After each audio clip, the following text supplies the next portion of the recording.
Saludos, bienvenidos a nuestro canal de estadística para adultos, donde vemos diferentes metodologías estadísticas usadas en la investigación agropecuaria. En esta oportunidad tenemos a una persona de muchísima experiencia y tengo que decir que es un gran honor tenerlo aquí en nuestro humilde canal de estadística agropecuaria, que es el doctor Antonio Landaeta, un profesor emérito de la Universidad del Zulia, una de las mejores universidades del mundo. Y hoy nos viene a hablar de un tema de muchísima importancia, de muchísima, que es la ganadería criolla tropical. Tenemos que usar genética adaptada a las condiciones. Bienvenido, profesor, y muchísimas gracias por estar aquí compartiendo con nosotros en nuestro canal.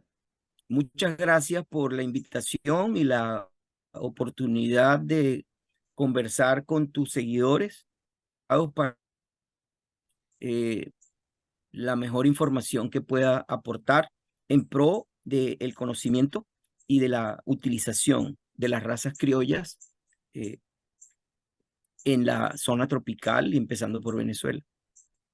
Excelente, excelente, profesor. Recordemos que este tema de la ganadería tropical es sumamente importante porque existe la interacción genotipo-ambiente, es decir, no todos los animales pueden tener un performance productivo y reproductivo eficiente en todos los ambientes. Y en estas condiciones de humedad y calor, como tenemos en nuestro bello y hermoso país, aún más, ya que son unas condiciones más duras para otros razas, otros tipos de animales. Vamos a decirlo de esa manera un poco informal, ¿no? Entonces, bajo este concepto, lo primero que quiero saber, o que queremos saber, mejor dicho, todos nuestros seguidores, es por qué son importantes estas razas, esta genética criolla para estas condiciones. O sea, ¿cuál es su utilidad, su ventaja? ¿Cuál es el impacto que ellas tienen? En, en realidad yo quiero comenzar por el principio, diciéndote que el principal problema con la utilización de las razas criollas en nuestras fincas comienza por la falta de información. ¿Eh? A través de los años se generó muy poca información eh, que le diera espacio a las recomendaciones de uso de los genotipos criollos. Y mientras eso ocurría, el rebaño fue mermando en tamaño. Y esa no es una situación única para Venezuela, también ocurrió en Colombia y en toda Centroamérica, en donde la situación de disponibilidad de animales es crítica. Entonces, claro, cuando tú no dedicas el aparataje investigativo a un recurso como ese, corres el riesgo de que otros intereses atenten contra el rebaño. Y eso pasó en Venezuela y pasó en toda Latinoamérica tropical, en donde las modas del cebú, de las razas cebuinas y de razas especializadas, permanentemente vilipendiaron a los genotipos criollos, llevándolos hasta el borde de la extinción. Pero si tú lo analizas con cuidado, el sector investigativo, nosotros, las universidades y los institutos de investigación, también contribuimos con eso porque nos dedicamos a investigar otras razas y no las autóctonas. ¿Sí? Ahora, llegamos al momento de hoy en donde la tecnología de, de otros países, la tecnología del mundo desarrollado, por un lado, y la presión ¿ya? Que ejerce el calentamiento global y la necesidad por ser más eficiente cada día, conllevó a que nos diéramos cuenta la importancia que tienen los ganados criollos. ¿Sí? No, no se puede seguir con el viejo discurso o con el tradicional discurso de que estos son los animales que llegaron con los españoles, tienen 500 años de adaptación y de ahí no pasamos. ¿Sí? Eh, Obligatoriamente hay que describir, ¿sí? Hay que mencionar y con números ¿Qué salió de esos 500 años? Lamentablemente, en el momento que vive en el país no es posible, pero afortunadamente los grupos interdisciplinarios, interinstitucionales, eh, que se vienen formando de hace varios años en el mundo, permitieron develar, eh, pienso que poco, porque en materia de criollo, pienso que es más lo que queda por descubrir que lo que se ha descubierto.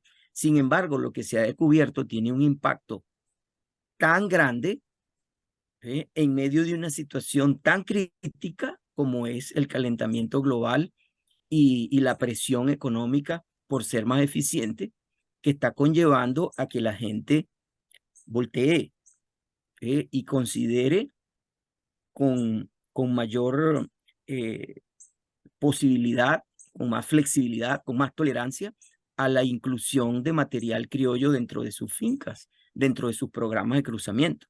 ¿Sí? Y entonces eh, es cuando aterrizamos, porque prácticamente es un aterrizaje en la realidad de lo que son los criollos. Ellos son importantes porque ellos, al igual que los cebuinos, poseen una arquitectura genética de adaptación que no tiene ninguna otra raza. Tú no lo vas a conseguir en Holstein, tú no lo vas a ver en pardo suizo, no, solamente lo tienen los criollos. ¿Sí? Así como los cebuinos tienen su cromosoma 5, ¿sí? Además de otras características, pero en el cromosoma 5 donde se acumula la regulación de la mayor cantidad de características adaptativas. Los criollos tienen también su arquitectura genética, ¿sí? Y que es única, como te dije. Ahí consigues no solamente al gen del pelo corto y cosas que estamos viendo ahora recientemente, que es la comunicación cruzada, el llamado cross-talking entre genes, en donde el gen del pelo corto se ha identificado capaz de establecer comunicación con otros genes y aportar otras características adaptativas. Por ejemplo, el laboratorio del doctor Hansen acá en la Universidad de Florida el año pasado reportó comunicación cruzada del gen del pelo corto con 70 genes alojados en hígado que a su vez regulan características metabólicas, producción de calor interno. ¿Eh? Eh, y aún más recientemente en el grupo nuestro, trabajando con material de blanco orejinegro, artón y limonero, se han conseguido otra cantidad de genes regulando características inmunes, ¿ya? Eh, proliferación vascular, regulación del tamaño del feto. Entonces, cuando tú pones todo eso sobre la mesa, entonces es cuando aterrizas de la real importancia que tiene el material criollo en zonas tropicales. Excelente, profesor, excelente. Entonces, el criollo llegó para quedarse, pero no ha sido tenido tan en cuenta por los criadores y los productores. Se han hecho una cierta fama, pero hoy en día vemos que está agarrando un auge diferente. Vemos otros horizontes de este tipo de ganado que es tan especial, tan espectacular, tan formidable para nuestro bello país. O sea, yo pienso que el criollo está hecho para producir aquí en nuestro bello y hermoso país, Venezuela. Hay una cuestión, doctor, que es de suma importancia. El criollo limonero tiene una característica, además del pelo corto, es un animal pequeño, o sea que, y es un animal altamente productivo y tiene unas características reproductivas formidables. Quiero que nos hable un poco de eso. ¿Cuáles son esas características que hacen al criollo limonero un animal eficiente para nuestro bello país? Mira, antes que se me olvide, porque ya yo estoy en una edad donde se me empiezan a olvidar las cosas, en referencia al tamaño, eh, ese tamaño reducido es probablemente el factor más importante que ha jugado en contra del ganado limonero. Sin embargo, es necesario para mí apuntar que ese pequeño tamaño está más en relación a las condiciones de alimentación y manejo del rebaño matriz, que fue el que está en el Laral, a lo largo de los últimos 40 años. Porque lo que venimos viendo con los criollos limoneros criados fuera del Laral, en mejores condiciones de alimentación, no son animales pequeños.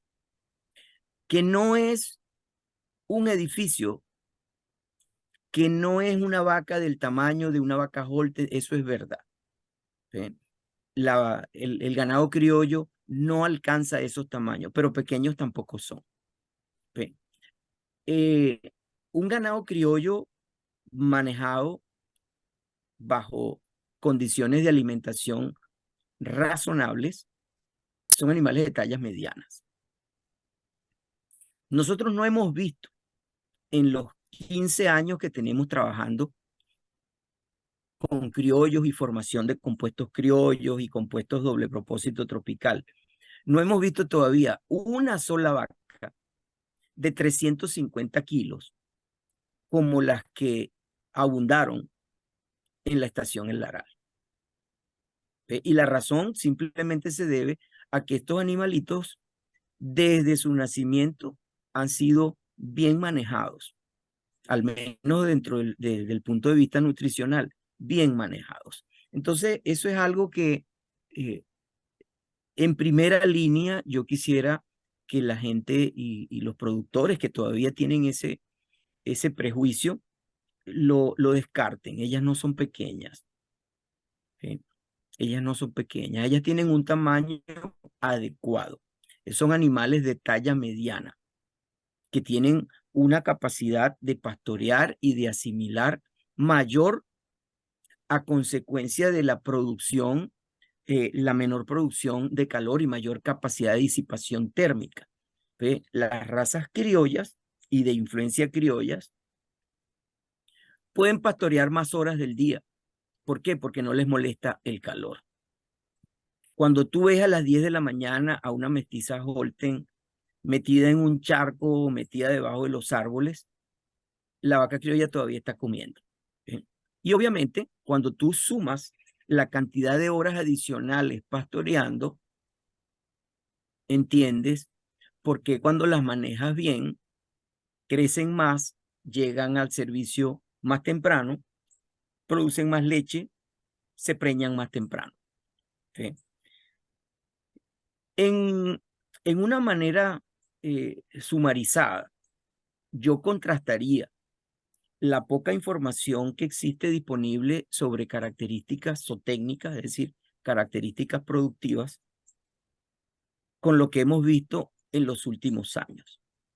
La literatura, la poca literatura existente te dice el becerro criollo es un becerro pequeño, muy fácil de parir, que pesa al nacer entre los 20 y los 25 kilos. Eso es sí y no. ¿Sí? Lo que hemos visto fuera del Laral con madres bien alimentadas, y bien alimentadas no significa con alimento concentrado, sino que tengan una rotación de potrero que le ofrezca la cantidad de pastos mínima necesaria, ¿sí? Para que ella acumule reservas y el becerrito nazca bien. Hemos visto que si bien el becerro sí es pequeño y tiene sus razones, tampoco es de 20 a 25 kilos. Nosotros estamos viendo ya consuetudinariamente becerros criollos naciendo entre los 25 y los 30 kilos, inclusive tenemos animales, toros criollos, que nos dan becerros grandes. En el caso del toro compadrito, que es un toro ya icónico para la ganadería venezolana. Compadrito es un animal 7/8 de sangre criolla, que mandamos a genotipear nuevamente para características de crecimiento y de carne, porque sus becerros son de 40 kilos, y eso no está reportado dentro de los criollos. Entonces, sí, son becerros pequeños, pero no al extremo en, en, dentro de los números que se han venido reportando. Ahora, El becerro del criollo siempre va a ser pequeño también, porque de acuerdo a los últimos hallazgos, esto es un paper que tenemos en arbitraje en este momento, en el Journal de la Real Academia de Investigación en Biología, em, existen alrededor de 160 y tantos genes en el criollo limonero, abocados a regular el tamaño del feto. ¿Eh? Y la evidencia es más clara, si se quiere, que la que existe en el ganado cebú. En las razas cebuinas también la madre es capaz de regular el crecimiento fetal hasta cierto punto, ¿verdad? Esos son trabajos ya de los años 90 del laboratorio del doctor Bellows en Montana. Ferrell específicamente publicó 3 papers en Journal of Animal Science. Los pueden buscar, son del año 90, en donde determinaron que el cebuino tiene capacidad para regular el crecimiento fetal y en consecuencia la mayoría de los partos distóxicos que ocurren en los cebuinos son más por mal posición que por tamaño. Por supuesto, existen excepciones en el Brahman, en el Hindú Brasil, en donde puedes conseguir becerros sumamente grandes y eso es consecuencia de una selección. ¿Ve? Pero en general los cebuinos tienen esa capacidad. Y ahora, más recientemente, en los criollos hemos conseguido ciento y tantos genes, 120, 140, no recuerdo exactamente el número, pero son más de 100 genes ocupados de regular el tamaño del feto. En consecuencia, el becerro criollo nunca va a ser de 40 a 45 kilos como media poblacional. Va a ser un becerro de 25, 30, 32 kilos, que son pesos ya más normales, más típicos, no normales, de la ganadería tropical. Luego volvemos a contrastar las tasas de crecimiento o ganancia de peso diaria y el peso al destete. La poca información que tenemos de la literatura, casi toda generada en el laral, lo cual tiene un problema, ¿no? El laral desde hace unos 30 años empezó a tener problemas de potrero, problemas de alimentación. ¿Ve? Y eso son unas cuantas generaciones de animales sometidos a una alimentación limitada. El peso al destete se reporta en becerros limoneros que amamantan hasta el secado de la madre alrededor de los 90 kilos. Lo que hemos visto fuera de las estaciones de línea es que es un becerro que en unas condiciones de alimentación justas, ni siquiera exageradas, se puede destetar entre 120 y 130 kilos y en algunos casos 150. ¿Eh? Y tienen una velocidad de crecimiento muy superior a razas que nosotros hemos importado. Ellos pueden ganarte perfectamente 500, 600 gramos diarios si les ofreces una alimentación adecuada. Ahí volvemos a contrastar lo que existe en la literatura, lo poco que existe en la literatura y lo que hemos visto afuera. ¿Qué es lo que pasa con la literatura de criollo limonero? Que fundamentalmente fue obtenida de las estaciones experimentales de línea. Todo organismo gubernamental, como todo organismo eh, sujeto al Estado, ha tenido sus problemas. Por el línea ha pasado gente brillante, gente muy trabajadora, gente de mucha visión. ¿verdad? Y aprovecho para saludar a, a mi amigo y hermano, el doctor Sonny Zambrano. ¿Ves? Pero tú puedes ser muy trabajador, pero si no tienes recursos, tampoco es mucho lo que generas. Entonces, la información, y lo repito constantemente, la poca información disponible emerge de las estaciones como Carrasquero, como Chama, sometidas a todas estas situaciones. No, no se ha hecho, nunca se hizo, pues, salvo en estos últimos años, en donde hay productores privados preocupados por la permanencia la multiplicación y la difusión de los criollos que se han dedicado a preservarlo y promoverlo. Pero de resto, yo diría que el 90% de la información disponible eh, viene de estas estaciones, ¿no? En donde obviamente las deficiencias eh, se han hecho más claras cada día. Y así lo ves reflejado en todos los indicadores. Si siguiendo con el recuento, cuando revisamos la edad y peso de ingreso de las novillas al servicio, creo que todavía en el Aral las novillas ingresan al servicio con 280 kilos, cuando mucho 300 kilos, pero ya tienen 3 años y medio. ¿Eh? Cuando tú haces eso, tú estás castigando al animal. ¿Por qué? Porque esa mala alimentación desde el útero y sobre todo en la fase prepuberal genera daños crónicos. Entonces, cuando tú estás preñando a una novilla que ya está rayando los 4 años, con 280, 300 kilos, a sabiendas que si tú la manejaras bien, ella tendría 300 kilos y 14 meses, tú tienes que entender que ya tú generaste daños crónicos. ¿Sí? Y esos daños crónicos no son exclusivos del criollo, es lo que tú ves en la ganadería tradicional, con los mestizajes de diferentes razas y otros malos manejos. La edad de ingreso al servicio de la novilla venezolana, la media, no baja de 3 años. ¿Sí? Y tienes un segmento bastante grande en donde la media de ingreso de esas novillas mestizas y cebuinas es 4 años. Ya tú puedes hablar, ya tú puedes especular sobre daños crónicos en esos animales. Esos animales no van a tener un comportamiento productivo y reproductivo adecuado porque ya tú generaste daños. Por el contrario, volviendo al tema de las criollas, lo que estamos viendo en los núcleos de replicación de criollas limoneras puras y mestizas, fuera de las estaciones del Estado, es que ellas tienen capacidad para llegar al ingreso al servicio a los 16, 18 meses con 350 kilos. ¿Y qué es esto? La consecuencia de alimentarlas bien, más nada. El peso adulto de una vaca criolla, de acuerdo a los reportes que existen, no va más allá de 400 kilos.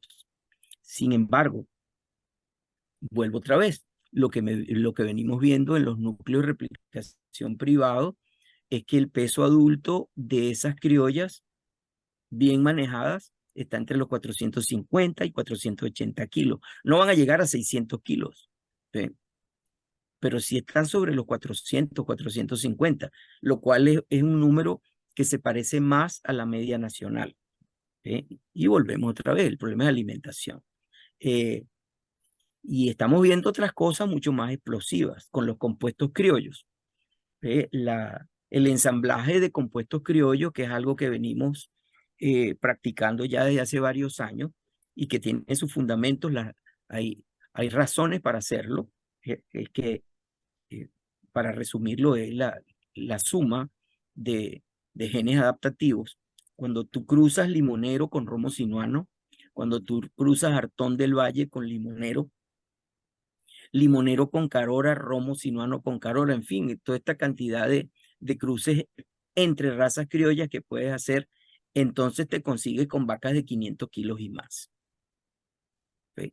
Entonces, hay que tener mucho cuidado con las afirmaciones negativas sobre los animales criollos porque se sustentan sobre muy poca información en condiciones de crianza muy desfavorables. ¿Sí? En cuanto a la producción de leche por lactancia, tradicionalmente, y esto ya es viejo, porque ese número lo desmontamos por allá en el año 2005. Si tú revisas los registros de la estación El Laral, de paso, impecables registros, la producción de leche media de 6 litros, 6 litros de leche promedio por lactancia. ¿Sí? las lactancias totales entre 1.200 y 2.000 kilos. Ahí más o menos está. Pero resulta que un día nos dimos cuenta que los animales tenían algo así como 6 años durmiendo encerrados por el tema del abigeato. Y entonces dijimos, ya va, si le estás quitando las mejores horas de pastoreo, esa producción de leche no puede ser real. El colega Sonny Zambrano contrató 2 vigilantes y empezaron a irse las vacas a la salida del ordeño de la tarde con vigilantes y la producción casi dobló, solamente por tener acceso al pastoreo en la noche. Entonces decidimos hacer un reto nutricional. Tomamos alrededor de 45 vacas, 50 vacas preñadas y empezamos a manejarlas como debe ser desde los días preparto, es decir, 30, 40 días antes del parto.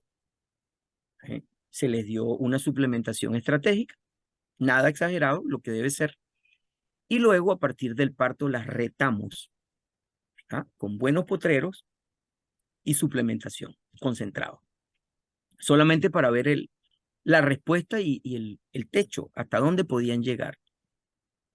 Y ahí fue cuando el criollo limonero se nos apareció y nos dijo, este soy yo en verdad. Nos dimos cuenta que la vaca limonera tiene capacidad para llegar a 3.000 kilogramos de leche por lactancia, incluso con algunas individualidades animales sobre los 3.500, 3.600 kilogramos de leche por lactancias. ¿Ves? Entonces, hay 2 realidades, la que está reportada bajo unas condiciones deficientes y otras que ocurren cuando tú resuelves el tema del manejo, principalmente la alimentación. Por eso es que a mí cuando me preguntan, mira, pero ¿cuánto da de leche la criolla? 3.000 kilos. Eso es lo que tú puedes esperar de una criolla bien manejada.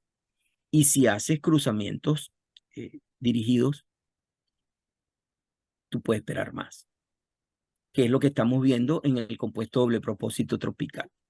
Las primeras lactancias del primer grupo de animales CDPT que se hicieron, son animales que ya van para el cuarto parto, las primeras lactancias de la CDPT tuvieron alrededor de los 2.800, 2.700 kilogramos de leche por lactancia.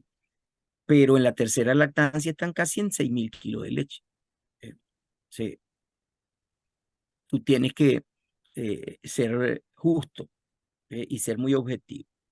A la hora de hablar de características productivas, reproductivas del criollo limonero, también tienes que decir bajo qué condiciones. Ahora, ¿qué no ha cambiado? La eficiencia reproductiva. Aún bajo condiciones adversas de reproducción, la vaca criolla limonera es sumamente fértil. Sus intervalos por parto-concepción rara vez rebasan los 120 días, salvo cuando hay muy, muy malas condiciones de alimentación y sanitarias. Es un animal que se recupera muy rápido y paren todos los años. Esa parte es constante. Y es una consecuencia también de la arquitectura genética de adaptación. También tienes una cantidad de genes recientemente detectados, ¿verdad?, que participan desde la espermatogénesis y oogénesis hasta la protección de los embriones al estrés térmico. Ellos tienen un margen de tolerancia mayor. Y eso es lo que te explica la mejor eficiencia reproductiva de la raza. Y finalmente, bueno, llegamos a los machos. ¿Verdad? La producción de carne con criollo, en cruzamientos, obviamente. Por allá hay, si mal no recuerdo, por el año 2001, un reporte del doctor, ¿cómo se llama? Argenis, fue profesor de Industrias de la Carne en la Facultad de Veterinaria, y el doctor Nelson Huerta, en donde consiguieron ya desde hace rato Calpaína calpastatin, consiguieron animales portadores heterocigóticos de genes que regulan la terneza de la carne. Bueno, tuvimos unas dificultades técnicas, pero estamos de vuelta, para atrás ni para agarrar impulso. Doctor, nos comentaba entonces de la parte de la producción de carne. Síganos Sí, ajá, comentando. quedamos ahí en la producción de carne.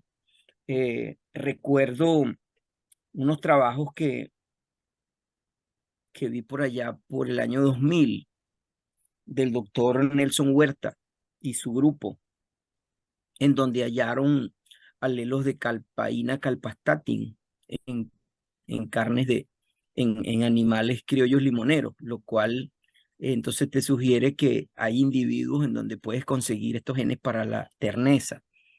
Incluso hay otros trabajos publicados en Mid Science por allá por el 95, 97, por esa época, en donde comparan el engorde de animales provenientes de los sistemas eh, doble propósito, aunque yo prefiero llamarlos mal llamados doble propósito, con cruzamientos de razas lecheras y cebuinos, en donde se incluyeron a los criollos puros y cruzados también, y con unos resultados ya bastante decentes. Eh, Posteriormente, ya estoy hablando de mediados de los 2000, tenemos acceso a información de la Hacienda Monpós por medio del doctor Eleazar Soto Belloso, en donde se, en donde se incluyó bastante eh, semen de razas criollas, específicamente Artón del Valle y Criollo Limonero. Y lo que se observó fue que los novillos mestizos criollos no llegan a los 500 kilos. Ellos, como decimos en el lenguaje popular, ellos están apretados a los 480. ¿Ve? Pero hay un detalle muy importante. Ellos no alcanzan los 500 kilos, pero salen a matadero 6 meses antes que los demás. Entonces tú tienes que contabilizar en, en costos operativos esos 6 meses para llegar a 500 kilos, ¿cuánto te cuesta? ¿Sí? Y de ahí en adelante, pues las historias con respecto a rendimientos carniceros son muy halagadoras. Tenemos información de miembros del grupo de propósito tropical, eh, Guanarito, Calabozo, acá en el Zulia, en donde se verifica esa, esa tendencia. Los machos alcanzan 480 kilos, están listos para matadero 4 a 6 meses antes que el novillo tradicional. Y en los casos en donde se ha eh, medido el rendimiento en canal, en el caso de Guanarito, en el caso de Agropecuaria Cogollal en Calabozo, estamos viendo que el novillo mestizo criollo te alcanza 56 a 58% de rendimiento en canal. ¿Eh? Tenemos información de colonagro con romo sinuano, más toda la información disponible de cruzamientos romo sinuano generada por el doctor Atilio Atencio.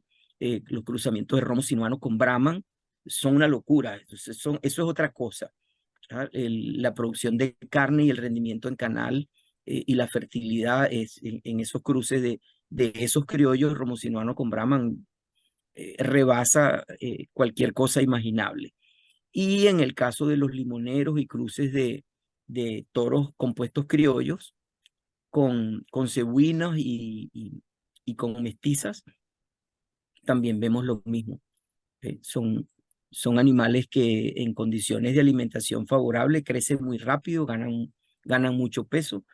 Repito, no llegan a los 500 kilos, eh, a los 480 kilos están listos para irse a matadero, pero salen entre 4 y 6 meses antes que los demás. ¿Sí? No es descartable, por supuesto, individualidades, pequeños porcentajes de animales que alcanzan los 500 kilos, pero ya bajo otras condiciones de mestizaje, ¿no?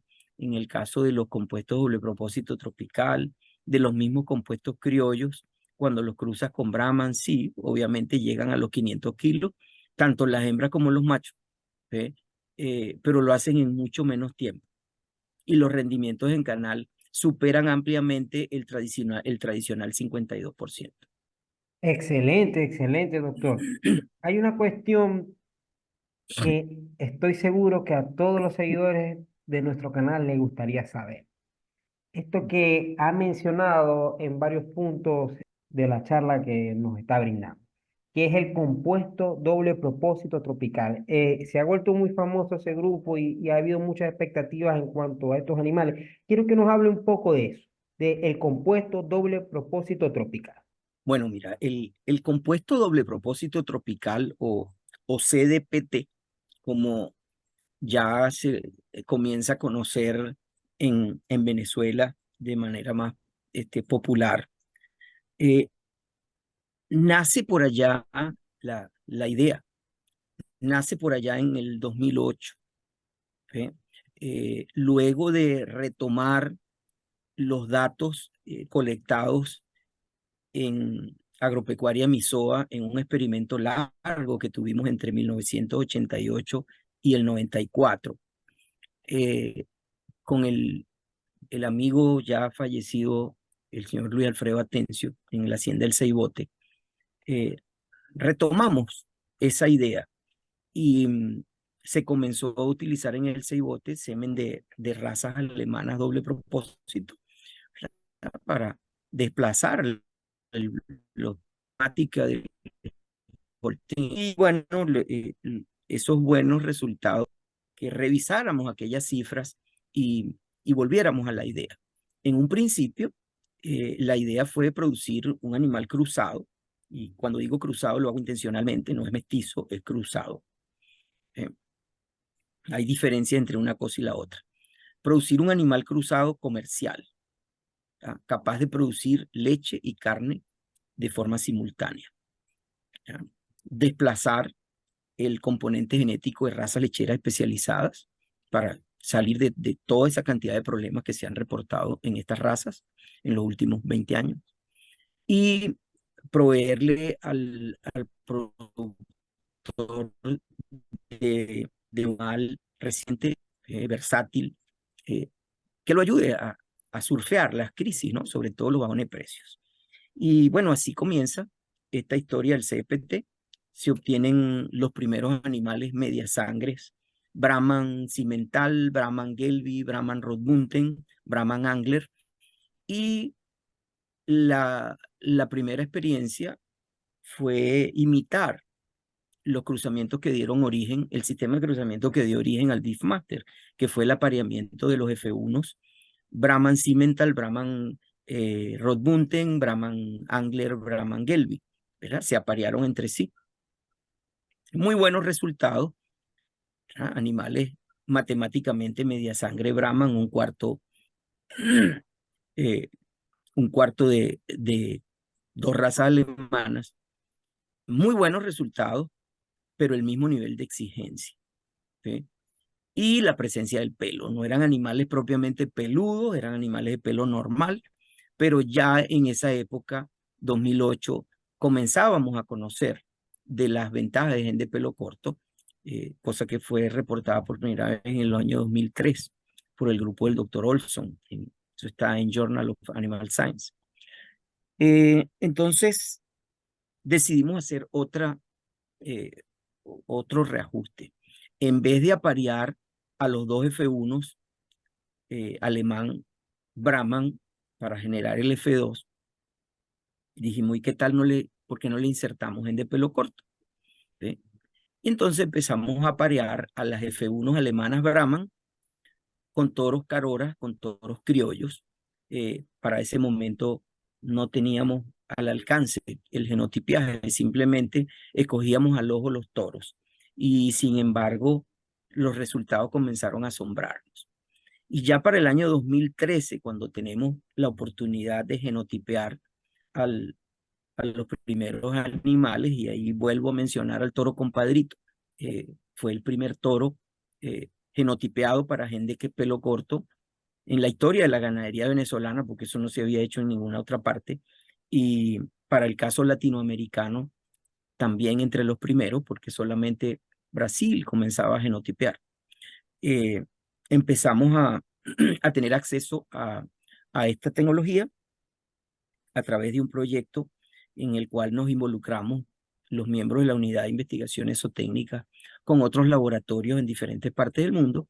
Y entonces comenzamos a usar semen de toros genotipiados en estas vacas medias sangres de razas alemanas y Brahman, y se nos apareció el compuesto doble propósito tropical. Una vez que se producen los primeros animales y vemos aquel espectáculo, entonces decidimos hacerlo en mayores volúmenes. Se produjeron 50 embriones compuestos doble propósito tropical a partir de vacas media sangre Simmental Brahman, Gelbvieh Brahman, Rotbunten Brahman, Angler Brahman. Y para comenzar a evaluarlos, se distribuyeron en diferentes zonas de bosque seco tropical y bosque tropical subhúmedo, que incluso llegaron hasta Calabozo, que es donde en este momento hay mayor cantidad.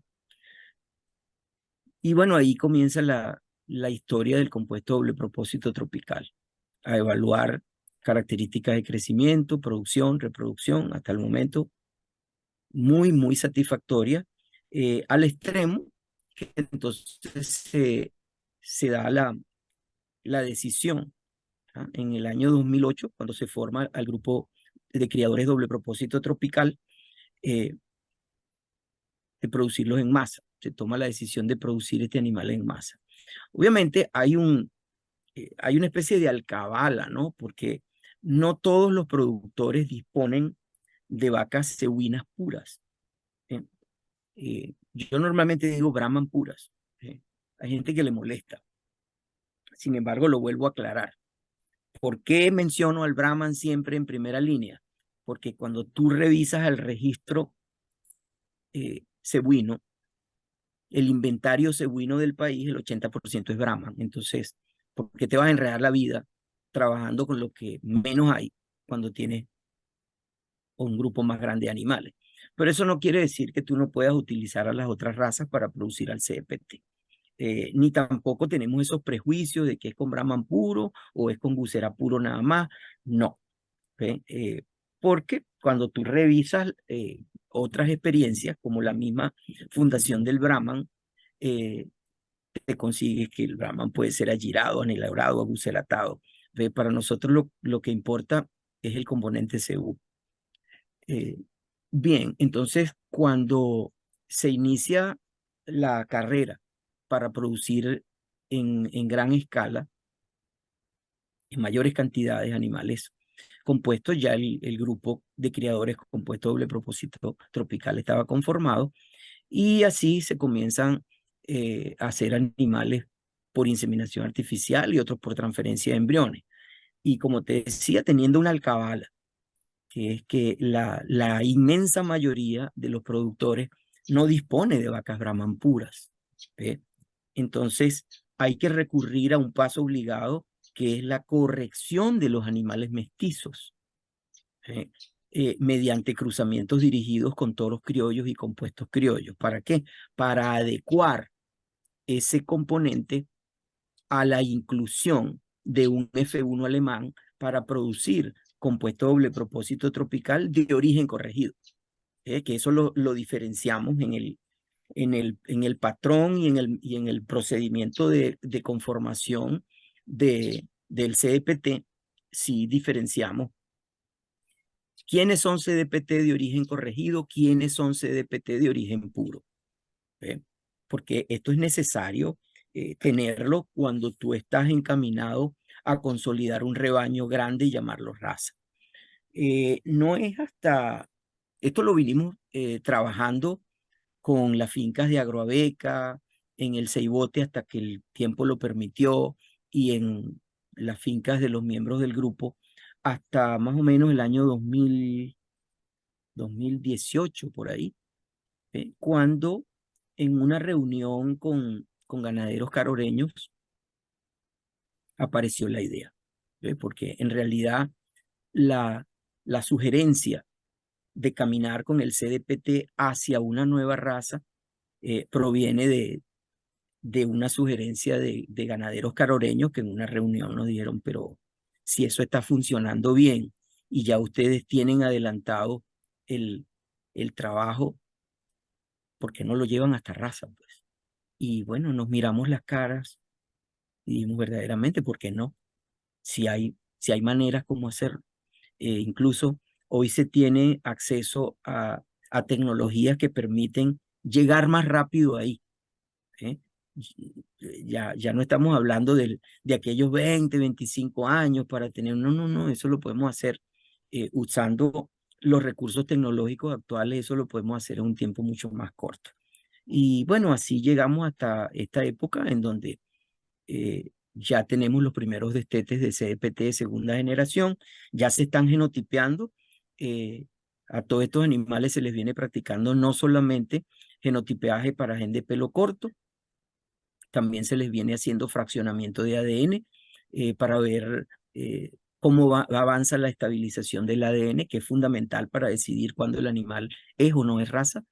Y en los dos últimos paquetes de muestras que se enviaron para genotipear, incluimos características lecheras como beta-caseína, leche A2A2, capa-caseína, habilidad quesera, calpaína, calpastatin, que es terneza de carne, y 4 marcadores de leptina para estimar ganancia de peso. Y esto con miras muy ambiciosas, por cierto, a que cuando lleguemos a la tercera generación de CDPT, podamos decir, dentro de las características de la raza está el tener leche A2A2, habilidad quesera, terneza de carne eh, y ganancia de peso. Incluir estas características desde el punto de vista de la genética molecular como propias de la raza. Esto sería yo trato de mantener los pies sobre la tierra porque es inevitable soñar.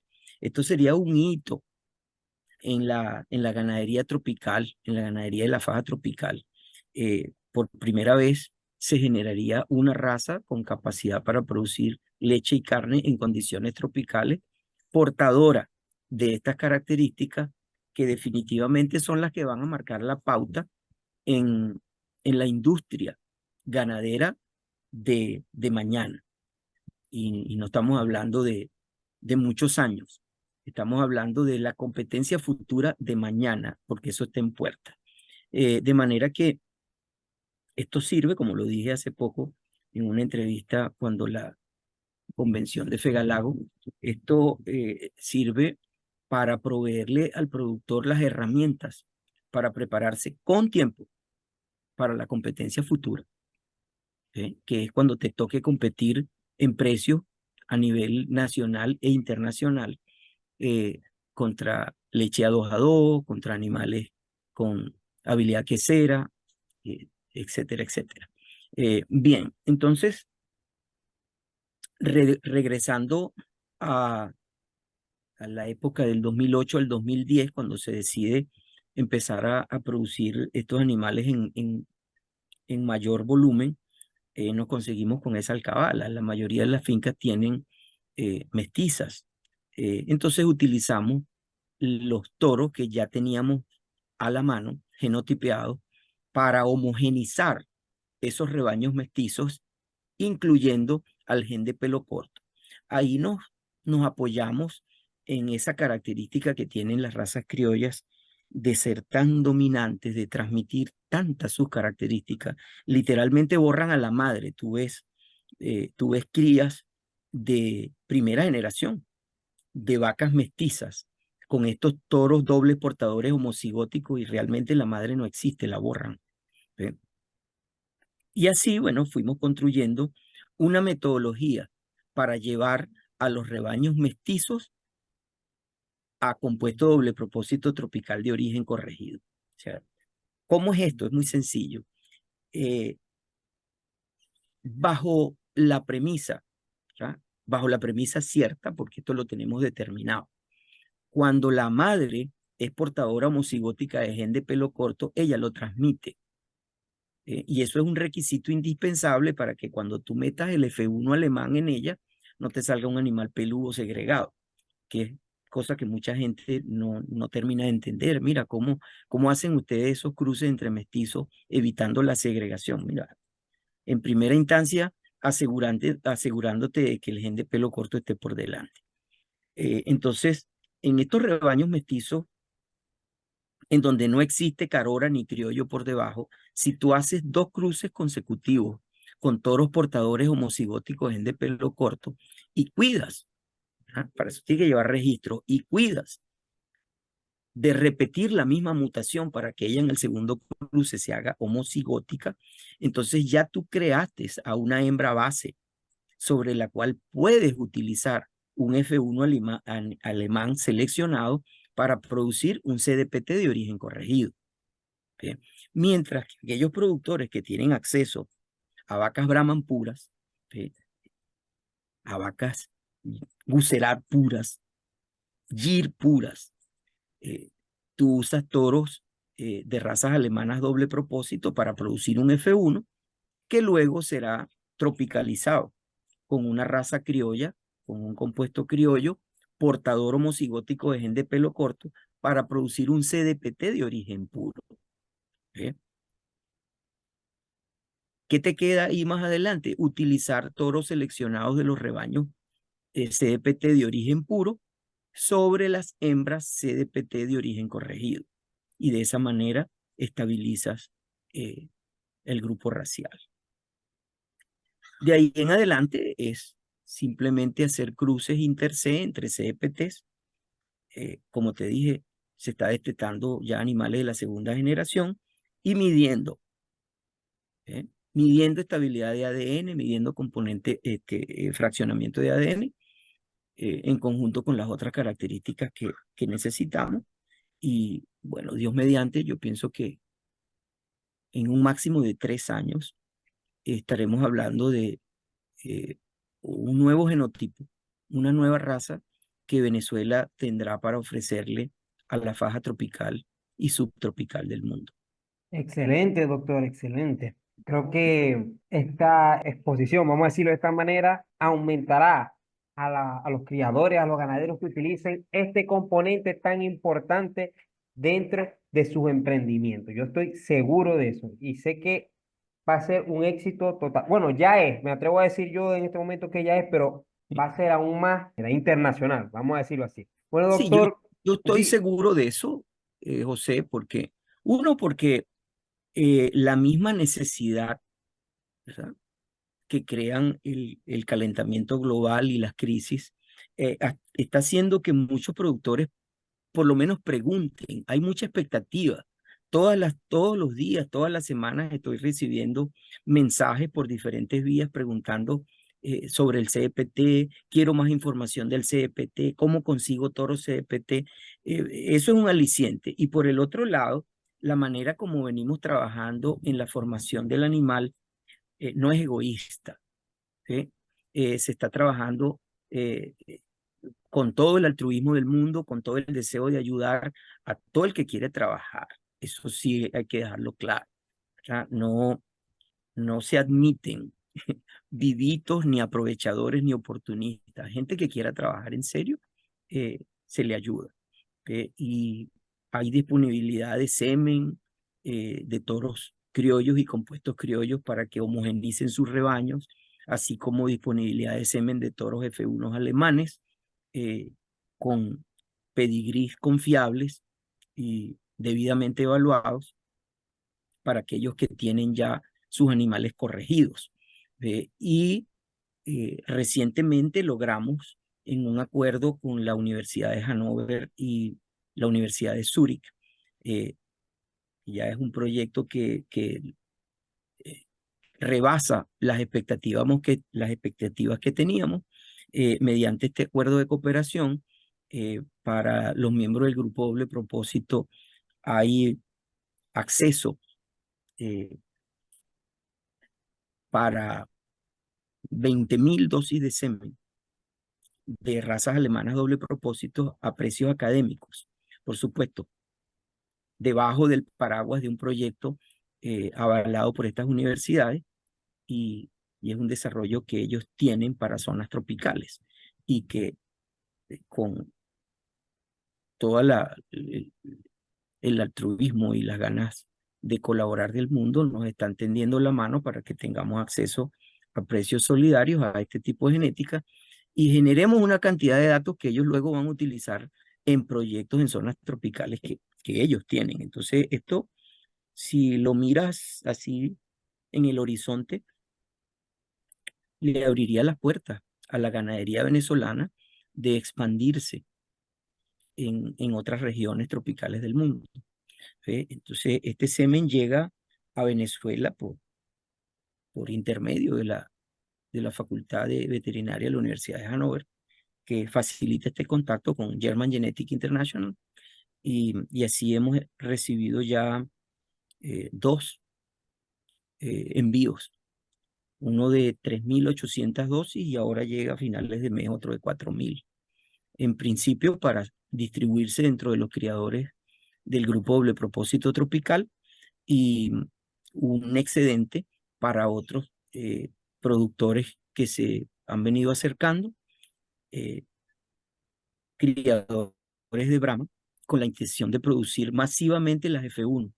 ¿Ve? Hay otra parte que hay que mencionar también, ¿no? El rebaño ordeñable venezolano está diezmado y es necesario reponerlo, pero reponerlo de una forma organizada. Nosotros pensamos que la reposición del rebaño ordeñable venezolano no puede seguir siendo eh, razón de negocios y oportunidades desvinculadas con la realidad del trópico. Entonces planteamos con varios cebuistas la posibilidad de producir todos los años una buena cantidad de F1 alemanas eh, que puedan ser ubicadas o asignadas a productores claros en el objetivo y que éstas sucesivamente sean preñadas con toros criollos y compuestos criollos, dependiendo de la zona donde vayan a ser trabajadas para producir CPT de primera generación. Eh, para el momento que esto ocurra, pues ya estaremos teniendo semen de toros CPT de segunda generación genotipeado y esto permitiría que el genotipo crezca rápidamente y de una forma segura. Excelente, profe, excelente. Bueno, ya casi, casi estamos en el límite, profe. Así que nos vamos despidiendo, pero sumamente agradecido por toda esta información valiosa que nos está suministrando no solo a mí, sino a todos los seguidores del canal y a todas las personas interesadas en la ganadería criolla tropical. Y voy a decir Mira, tropical. Ujú. por cierto, José, Dígame. un poco desordenado con las ideas, pero eso es producto de la edad. Eh, Hay algo muy, muy importante que se me está olvidando decir y quiero mencionárselo. El- la formación del CPT tiene sus fundamentos científicos. ¿Sí? No es algo hecho así a capricho, ni porque me gusta esta raza o me gusta la otra. Eh, así, de una manera bien comprimida, en el CDPT se, se quiere hacer confluir la arquitectura genética adaptativa de los cebuinos con la de los criollos. Y esto no es otra cosa que el cromosoma 20, gen de pelo corto y otra cantidad de genes adaptativos de los criollos, junto con cromosoma 5, mutación gel de los cebuinos. Cuando tú colocas eso juntos, eso es una explosión adaptativa. Y por el otro lado, el desplazamiento del material genético de razas lecheras especializadas, específicamente Holstein y Pardo Suizo, debido a que en los últimos 20 años la cantidad de reportes evidenciando problemas con ella han hecho que prácticamente pierdan su capacidad de adaptación a zonas tropicales. Entonces, el fundamento es ese, armar un animal con los genes adaptativos necesarios para prosperar en zonas tropicales, genes provenientes, genes específicos provenientes de las razas criollas y las razas cebuinas, eh, y a esto le sumas el material genético eh, doble propósito de producción de estas razas alemanas como el Rotmunden, que no es otra cosa que el ancestro del Holstein rojo, el Gelbvieh un pariente del pardo suizo de tendencia cárnica, es un doble propósito tendencia cárnica. El cimental, un doble propósito tendencia leche o especializado. ¿Sí? Amalgamados, ¿sí? Y envueltos por la arquitectura genética adaptativa de los criollos y los cebuinos. Eso es lo que es un CDPT por dentro. No, excelente, doctor, excelente. Estoy convencido de que próximamente veremos eso en todas partes del mundo. Bueno, profesor, aquí nos estamos despidiendo. Este, un verdadero placer tenerlo aquí con nosotros y bueno, espero en algún futuro podamos tener otras charlas ya cuando esto esté en un auge sumamente mayor, aunque a mí me parece una alternativa sumamente atractiva, sumamente buena y estoy seguro que esto va a ser un éxito total. Yo por lo menos estoy Yo convencido. mediante, yo mediante, sí. Bueno, profe, hasta la próxima. Y recuerden todos los seguidores seguir este canal de Estadística para Adultos en YouTube, compartir y darle like para más videos. Así que hasta la próxima y saludos.